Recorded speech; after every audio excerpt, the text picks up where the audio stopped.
এবং আমরা দিয়ে দেব। কিন্তু ভাই অনেকে অনেক কথা বলবে, এই কথা আমরা কান দেব না। যেহেতু সামাজিক সংগঠন, আমরা চাই যাতে এটা ভালো কিছু হোক, ভালো দিক হোক। যেহেতু শুরু যখন হয়েছে এটা শেষও থাকবে। কোনো দলই প্রথমেই কিন্তু শুরু করে বৃহত্তর দল হয় না, ধীরে ধীরে হয়। কিন্তু আমাদের লক্ষ্য থাকবে যে আমাদের যে মূল দলের হাতকে শক্তিশালী করা, বেগম জিয়ার হাতকে শক্তিশালিত করা, তারেক রহমানের হাতকে শক্তিশালিত করা, এবং আমাদের এই পটুয়াখালীতে যাতে এমন স্থানে আমরা নিয়ে আসতে পারি যাতে অন্যান্য যারা আমাদের অঙ্গ সংগঠন রয়েছেন, যারা মূল সংগঠন রয়েছেন, তারাও যাতে আমাদেরকে বলেন যে আসো ছোট ভাইরা, আমাদের সাথে আসো, একসঙ্গে প্রোগ্রাম করি, তোমাদের অবহেলা করতে হবে। কারণ আমি এই কথাটা এই জন্য বললাম, প্লিজ সভাপতি সাহেব আমি একটু কথা বলে নেই, বেদবি মাফ করবেন সবাই। আমার জেলা কমিটি হয়েছে, আমাদের অনেক সিনিয়র ভাইরা অনেক ফেসবুকে লেখালেখি করছেন, হেড করছেন, তাতে আমাদের লস হয়নি, আমাদের লাভ হয়েছে। মানুষ জেনেছে যে এখানে আমাদের ভিউয়ার্স হয়তো ৫,০০০, ১০,০০০ হয়েছে, লাভ হয়েছে না? তারা দেখছে না যে আলোচনা হয়েছে না? আরে ভাই আপনারা সিনিয়র, আপনারা আমাদেরকে জায়গা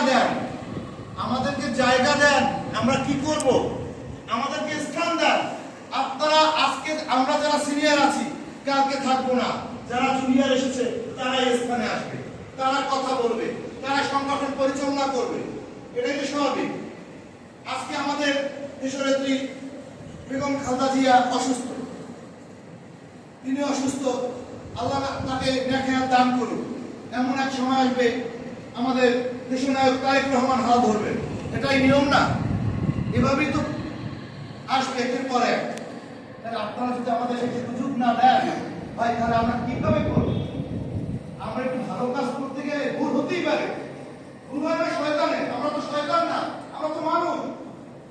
আমরা তো কমিটি যোগ করে কালকে লেখালেখি দেখলাম পরে পকেট কমিটি, এই একটা দুই বলে পকেট কমিটি আইতে দেখা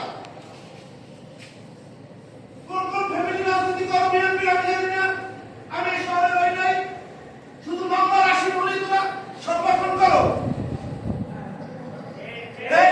আমার বাসায় আমি একটা ঘুমাতে পারি নাই, আমার নতুন বউ রেখে আমি মানুষের বাড়ি ঘুমাইছি যাত্রা খাতার তলে। ও আমি এটা পোস্ট করি না, এই জন্য আমি নেতা না, এই জন্য আমি কর্মী না। আমার নেতা হওয়ার দরকার নাই, আমি চাই একজন কর্মী হতে, আদর্শ কর্মী, কাউকে লুটে পুটে খাওয়ার জন্য কর্মী না। তারেক রহমান বলেছেন যে মানুষকে ভালোবাসো, মানুষের ভিতরে আস্থা ফিরিয়ে আনো। যেহেতু যে একটি স্বৈরাচার ছিল, স্বৈরাচারের মানুষের ভিতরে এমন ভূত, এমন ঘোর ঢুকিয়েছে যে ঘোর ছাড়াতে হলে আমাদের কেরাসিনের অভাব পড়বে না। এইটার জন্য তিনি বলেছেন এদেরকে আগে হাঁটাও। তাহলে কি করতে হবে? মানুষের দ্বারে দ্বারে যেতে হবে।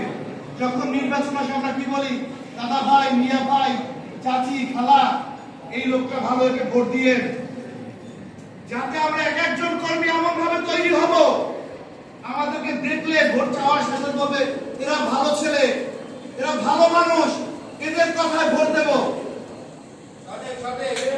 এখন আমি এমন কাজ করব আমাকে দেখলে ৫ দলের ভোট নষ্ট হবে, এটা তো আমাদের দলের মূল লক্ষ্য হতে পারে না। আসলে আমি একটু বেশি কথা বলি সভাপতি সাহেব, আমার মনে অনেক রাগ, অনেক ক্ষোভ। আমি সেই ছোট থেকে এই জিয়ার আদর্শের সৈনিক। আমাকে মূল্যায়ন করে কখন?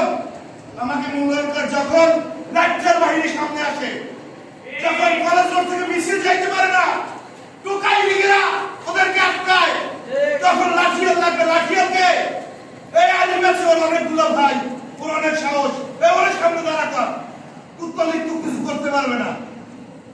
আর যখন ভালো কাজ হয়, সংগঠনের ভালো প্রোগ্রাম হয়, আলিপের দরকার কি? ও সংস্কৃতি মানা মানুষ। আমি কলেজ থেকে মাস্টার্স করেছি কবে? 15-16 সালে করেছি। আমি এখনো কলেজ সংস্কৃতি করি, আমি করি না, আমার কলেজ যাবে ভালো মানুষ। আর লাঠি বাহিনী লাগলেও আলিপে লাগে। আরে ভাই তোরা পোস্ট নিয়ে বসে থাক, কাজ কর বেটা, পোস্ট লাগবে কিসে? যার যার স্থান দিয়ে কাজ কর।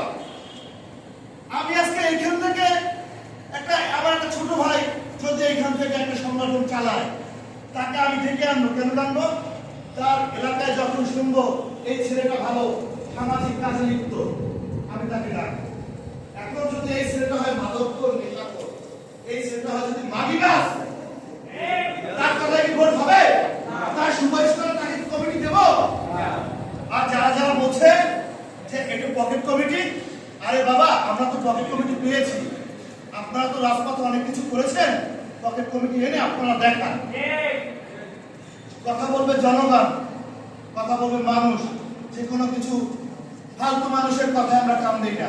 আসলে আমি অনেক উত্তেজিত হয়ে গিয়েছি, এই জন্য সকলের কাছে ক্ষমা প্রার্থী।